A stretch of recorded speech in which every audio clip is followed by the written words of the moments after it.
Today we're going to be reviewing The Rentals, the return of The Rentals, and yes, that is Matt Sharp on the cover.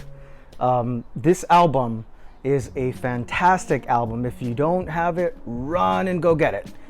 Local CD stores, if any.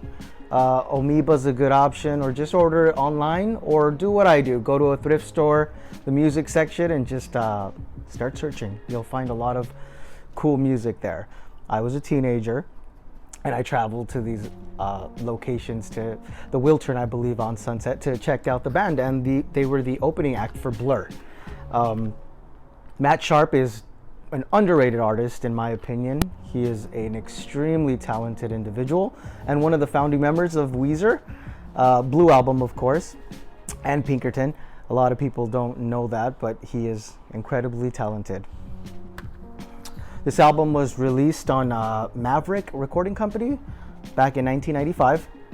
Went on to have some success, commercial success, a lot of critical success as well. Friends of P was their leading single. I believe it cracked the Billboard Top 100s. Really cool tune, you know, a lot of synth, a lot of origins of indie music, but above all, just a really nice sing-along, bouncy, alternative album. My favorite song is Brilliant Boy, but there's so many. These Days, Sweetness, Tenderness is a good way to round out an album. Also, too, produced by Matt Sharp and Tom Grimley. Again, I can't gush enough about Matt Sharp. A lot of newer generations of avid music listeners do not know the name, but please learn it, research it. You will be incredibly impressed. It has long been rumored that Matt Sharp and Rivers Cuomo had a sort of falling out. Don't know if that's true, just read a lot of articles about it. Kind of makes sense. Two artistic forces of nature trying to agree on anything is difficult in any situation. I do wish that they would at one point or another, after all these decades, work together. They just had a really good chemistry, lightning in a bottle, if you will. But you know what? Forgiveness is a powerful tool, and if it's ever so possible for this band to work together in any capacity, I believe the public is waiting and would love to see Matt Sharp reunited with Weezer and some incredible songs that come of that. You know, Matt Sharp helped write 9 of the songs on Pinkerton, which is also fantastic. So it's really a great collaboration between Matt and Weezer in general. So if there's any hope, please give it to us. We need it. And this is a segment we like to call Waiting. Ring, ring. Hello? Matt Sharp? Yeah, this is Art Vile. How are you doing? No, great. Listen, hold on. I have someone on the other line. Give me one moment. Hello? Rivers Cuomo? No way. Listen, I have Matt on the other line.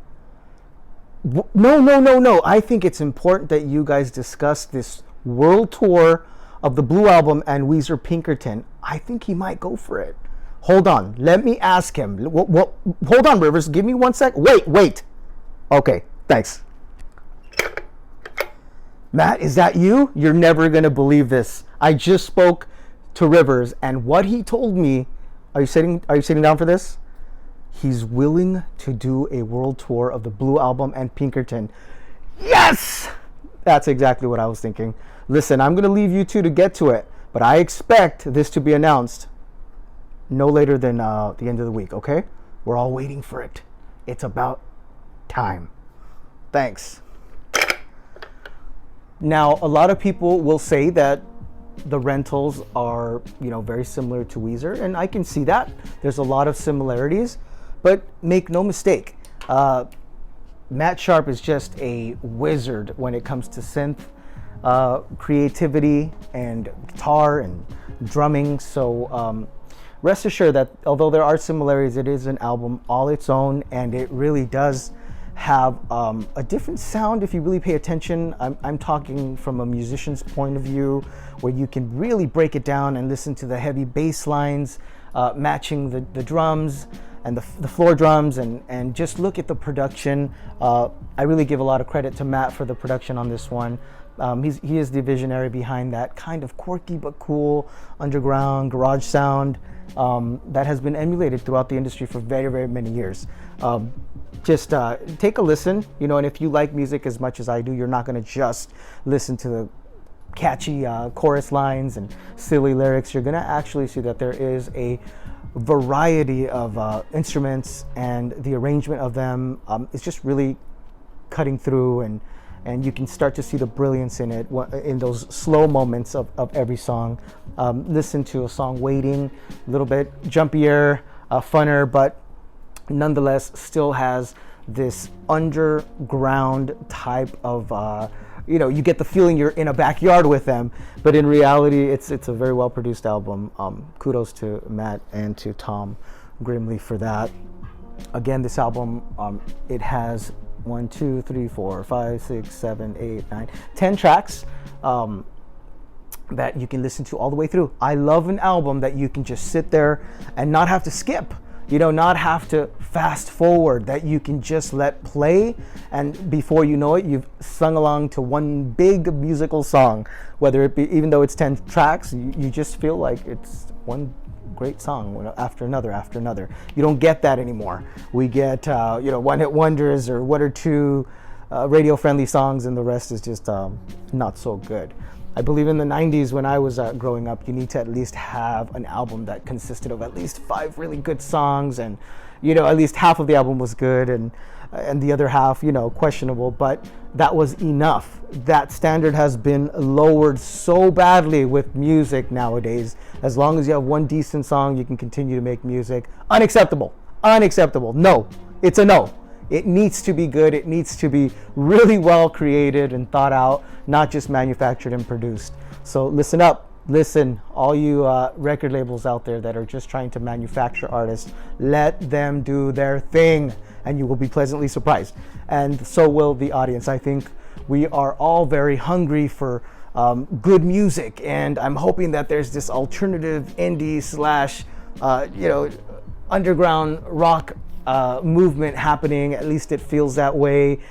Please help me encourage that. We need another jolt in the music industry to just, you know, quiet everything that's going on. And no disrespect to any other music genre, but it just isn't moving me in any way, shape, or form. And I like a lot of genres of music. I'm not just an alternative rock kid or, you know, anything. I can listen to anything and like it. And you will see that if you continue to see these videos. We're going to review any and everything, current, past, future, present, you name it. Anything that has any artistic underrated value, I want to bring up and really, you know, pat people on the back and give kudos to the people that really deserve it. And Matt Sharp, The Rentals, really good rock band, have slowed down with making music, but if you listen to their stuff, you will see what I mean, and it will totally help you get a better understanding of who he is and help you elevate him. So if you get a chance, hit him up, find him wherever he is, whatever rock he's hiding under, and you know, shake him off, dust him off, and say, hey, listen, you're great, because that's what I'm doing at this very moment. This is Art Vile signing off, a series of bleeps and crashes, an artistic variety show where we create videos about the underrated artists that need a little bit of encouragement to continue to do what they're doing. Thank you very much for watching. We do appreciate your support. Please like, please subscribe, please visit us next week, as we will continue to put content out once a week for your viewing pleasure. Thank you very much. This is Art Vile signing off.